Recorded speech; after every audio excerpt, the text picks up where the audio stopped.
I'm Amy from Doodle Dog Designs. So today I'm going to make a reproduction fraktur.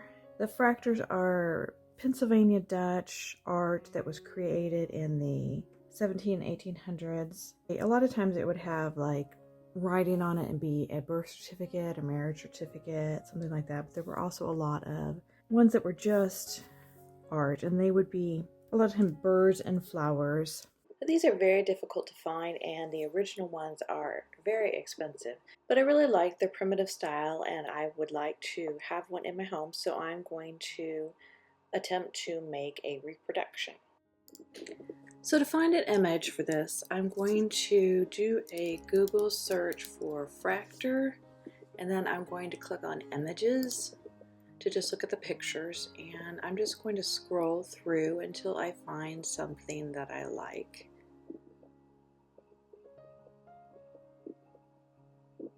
I don't want anything super complicated. These would be really hard to do, and I don't really want one with writing. I like this one, and I think it looks like something I could do. So I'm going to go to the website and look at it here, and it does look like it's an old one. I wouldn't want to reproduce one that someone has made recently. So I'm going to enlarge this. There's a little enlarge button here. And then I'm going to save the image. Then I'm going to open my word processor, and I'm going to import the image in. And I know I want this to be fairly small. I don't want it to be super big, so I'm going to make it about 4 inches tall, and then just whatever it ends up being width-wise is fine. And then I'm just going to print this.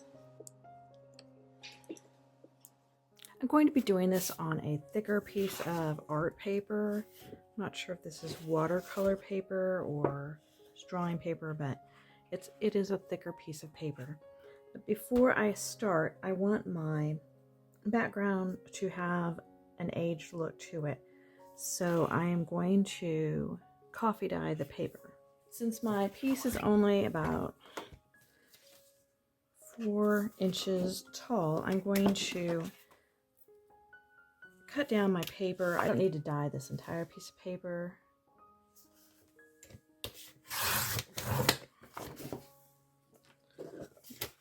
We're going to cut it down to about 7 by 7, and I think that should be plenty big to do my project on. I want to age the paper a little bit before I get started. So I have some instant coffee, and I have a pan here with a little bit of hot water in it. And of course, the more coffee I use, the darker the paper will be.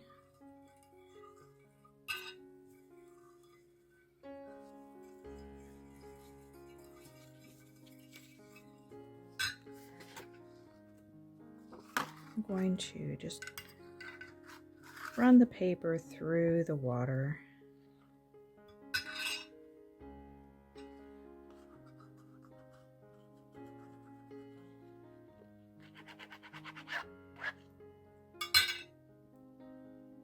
And then I'll set it aside to dry.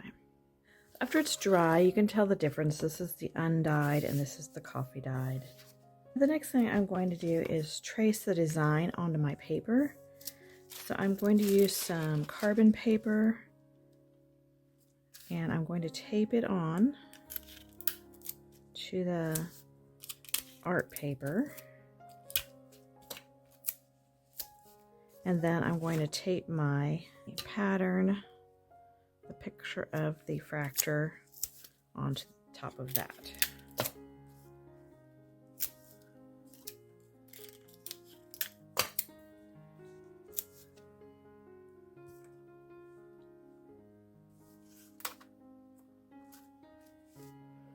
Then I'm going to trace the elements of the picture.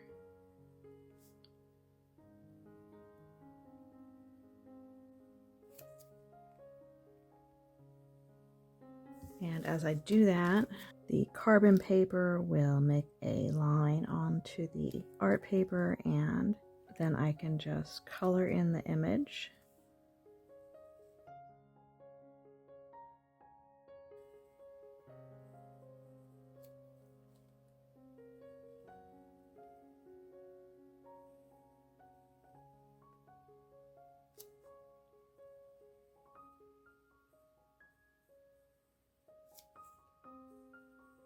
If you notice as I'm tracing this, the picture is not perfect. There are smudges here and there, and they've definitely got outside of the lines when they were painting. So when they were coloring in, so you don't have to be perfect or an expert at painting or coloring in order to do this project.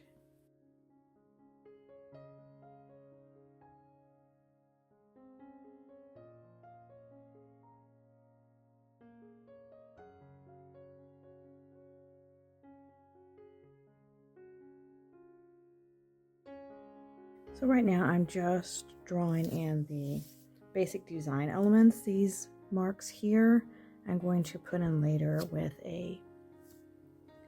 using a pen or maybe a Sharpie marker.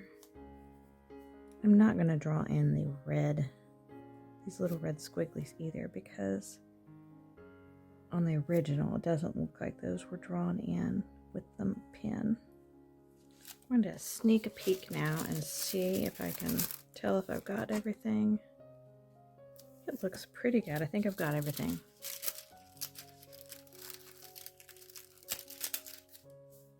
For this project, I'm going to use these watercolor pencils, and I've chosen 3 colors. So I have some water here, and I'm going to dip my watercolor pencils in the water before I color with them. Let me just show you the difference that makes.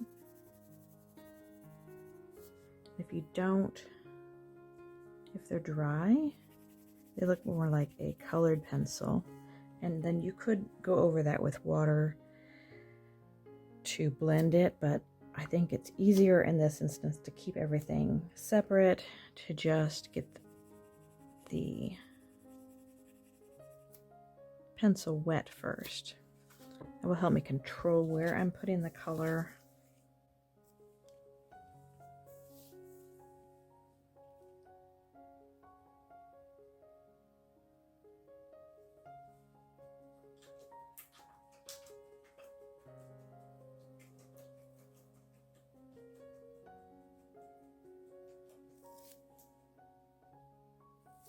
My color is a little bit orange, and the original picture is more of a red. The red I have, I think it's just too red.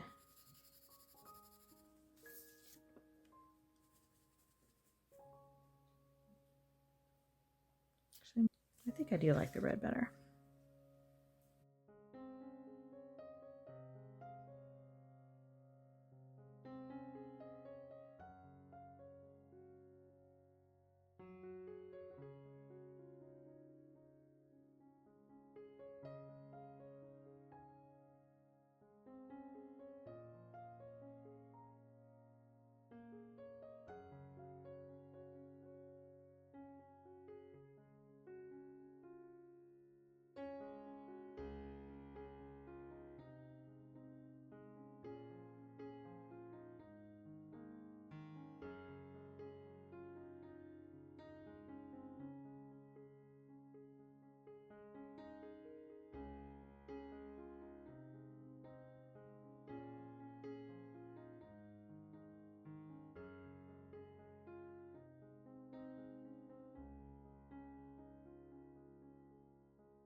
I did sharpen my pencil before I'm going to try to do these little spots.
So at this point, I've got all of the colors, the watercolors added, but it's very vibrant. I'd like it to have more of an old faded look to it. So I'm going to take a bigger brush and dip it in some water and gently dab.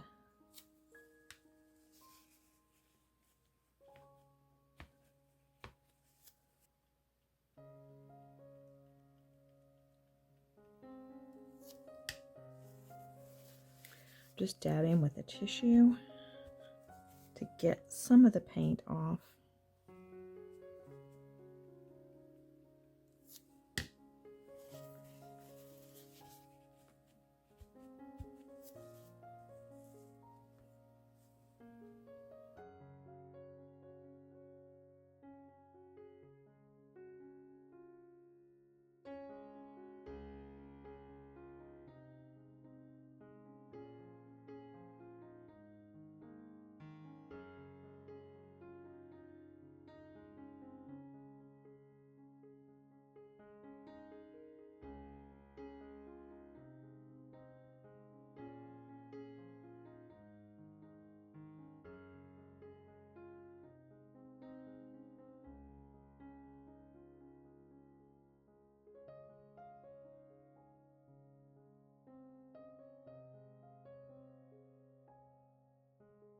I'm going to be careful not to use the same part of the tissue again, because you can transfer some of the paint from one spot to another, and you don't want to do that.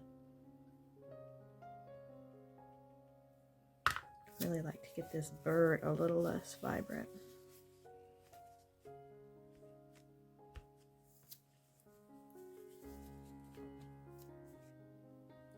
I still have some of the coffee mixture from before, and some of these places where I've dabbed, some of the coffee has come up, so I'm going to carefully reapply some of the coffee with a paintbrush.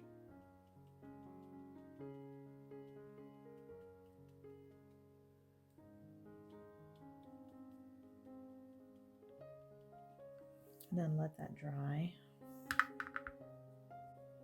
Now I've got a Sharpie marker, and I'm going to outline a few things,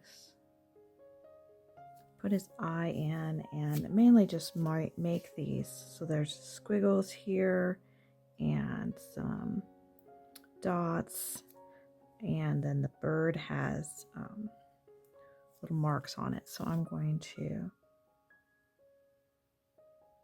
put all of those things in.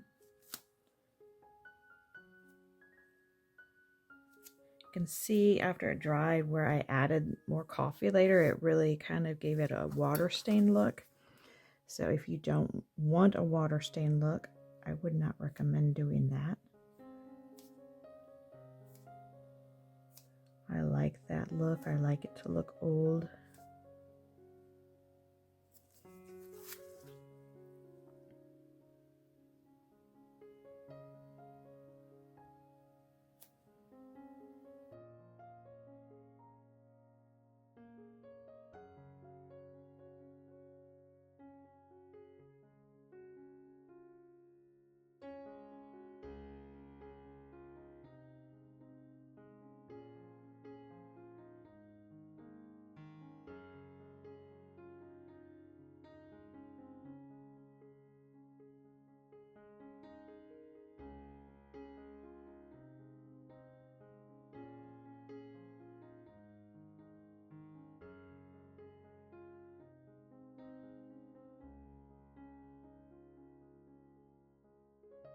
Be sure to click the like button and subscribe below. I'll see you next time. Bye.